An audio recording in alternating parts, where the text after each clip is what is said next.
Hi, everybody. Shannon Petrovich with Therapist Talks.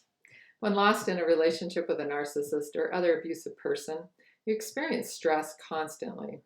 You're always wondering, what are they thinking? What are they feeling? What are they doing? When is the next meltdown, blow up, gaslighting, or other craziness going to happen? What's it going to be today? Do they love me or hate me? Do they want me or want me to go away? The body's natural response to stress is to surge adrenaline through your system, giving you the energy to fight, flight, or freeze.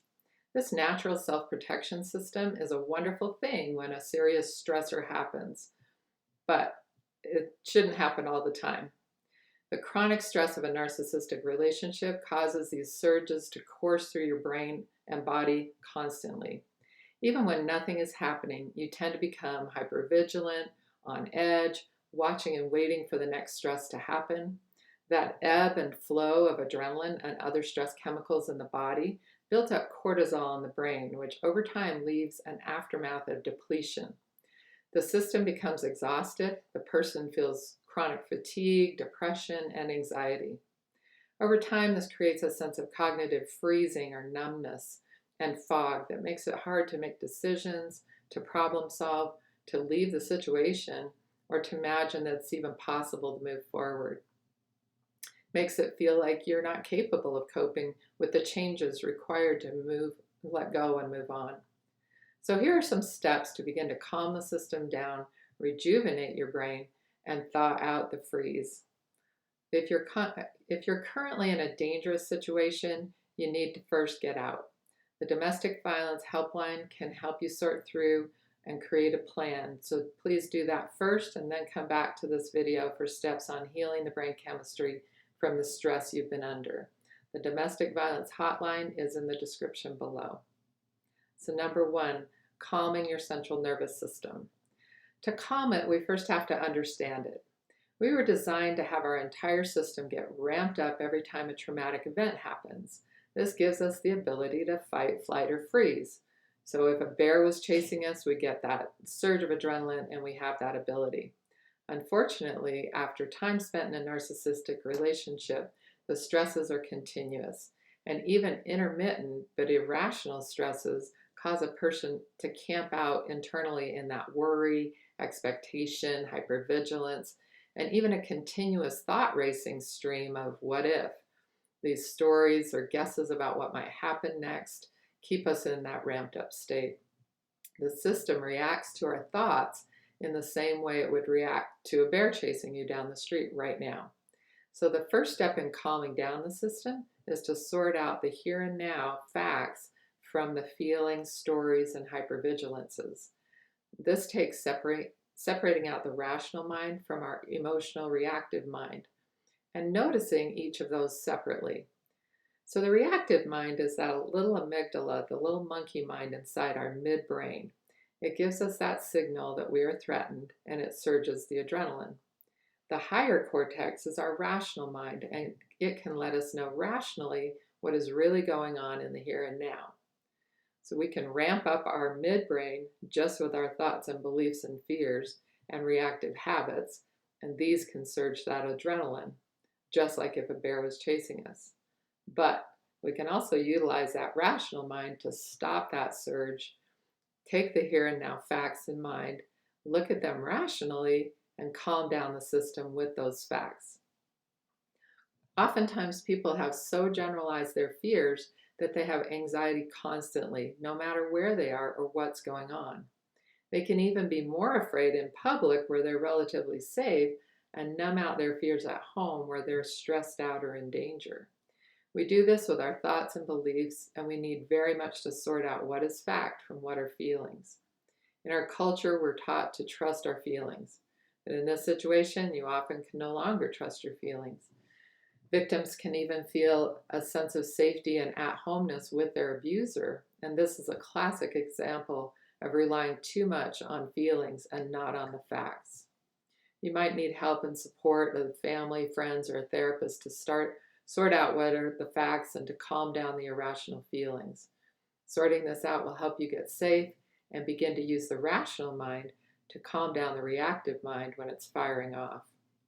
Number two, determined to get done with all unsafe experiences. Obviously, we cannot get well if we continuously get those surges of real stressors. If that is with the narcissist, then setting boundaries and getting done with that person is crucial. You may also find that others in your life are ramping up those unsafe emotions, and you need to set boundaries and/or get done with them as well. Of course, this may take the support of family, friends, and a therapist too, or even the domestic hotline like I talked about before. The point is to stop all of the ongoing surges of adrenaline so that you can stop the damage from continually coming at you. Sometimes we're reactive to a person who's not a real threat to us, but we've storied their behaviors so that we get a full-blown surge when they're around. Examples might include people who remind us of the abuser, but they're not really a danger to us. We can utilize the rational mind to disentangle those thoughts and stories, and we can learn to watch their behaviors without getting caught up in them.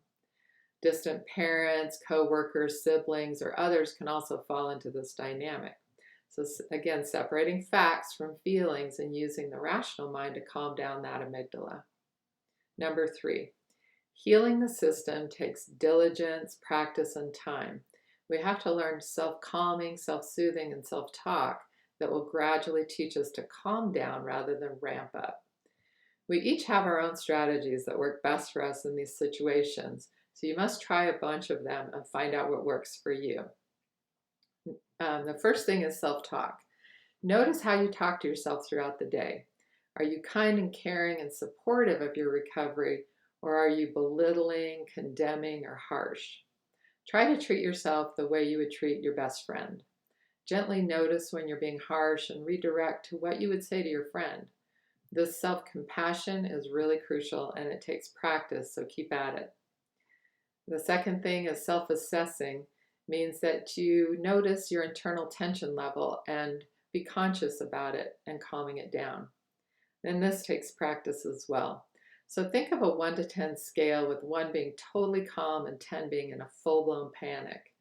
Notice how you feel throughout the day and then see how different techniques impact that number. Practice keeping yourself at the lowest number possible. In general, we want to stay below 5, which is under the radar of the adrenaline surge system. Below 5, we have the ability to begin healing, and we have to remember also that above 5, we're surging adrenaline again. Self-calming. Finding the ways that work for you is the most challenging part of this process, but there are so many possibilities. If you don't find the strategies right away, don't give up. The things that work for most people include deep breathing. I know this sounds obvious, but when we're anxious, we breathe very shallowly. And that shallow breathing actually escalates our anxiety and decreases our rational decision-making ability. So do it anyway, and you'll see the results. Stretching is another good one. Most of us have been taught to stretch before and after exercise or in yoga or other activities. Stretching helps you breathe deeply and engages the entire body in moving that tension out. Nature is hugely soothing. I did a video called Got FOMO? Try JOMO, the joy of missing out. In that video, I shared the science of needing the outdoors and natural environments to soothe our ragged selves. The soft focus of being in nature versus the hard focus of screens and technology helps to calm our entire system and heal a lot of the damage we've done through stress. Music is another healer and can be combined with all of these things that I've just talked about. There's a lot of science about music rejuvenating the brain chemistry that's damaged by stress. General healthy lifestyle, including nourishing food, lots of water, and getting enough sleep. Those are all needed to repair our brain chemistry. And of course, exercise of all sorts is very healing and helpful, as it forces us to breathe and take in nature if you exercise outdoors. And it actually heals the brain chemistry by decreasing the cortisol and improving the endorphins, serotonin, and other calming neurotransmitters. As we find our strategies that help us, we feel more hopeful and powerful and capable. And finally, minimize the numbing out things that are not helpful. Staring at screens or vegging out has been shown to not help or heal or shift the damage at all. There's no decrease in cortisol, and it might even increase it. Social media, with its focus on comparing and needing to be fed by others to feel good about ourselves, is another non-helper. This can feed into the internal emotions of depression, anxiety, and helplessness. And drinking, drugging, or using anything else to numb out, that simply damages the brain chemistry further. It hampers your brain's ability to heal, and it just shoves those experiences deeper into that cognitive freeze. In summary, separate the facts from the feelings. Notice the rational mind as separate from the reactive emotional mind. Learn to self-calm, self-soothe, self-talk, breathing, healthy living, nature, and movement, and avoid that numbing out. If you've appreciated this video, please like and subscribe, and please share it on your social media, because you never know when something that you share might help somebody else. Take good care of yourselves, and I'll talk to you again soon.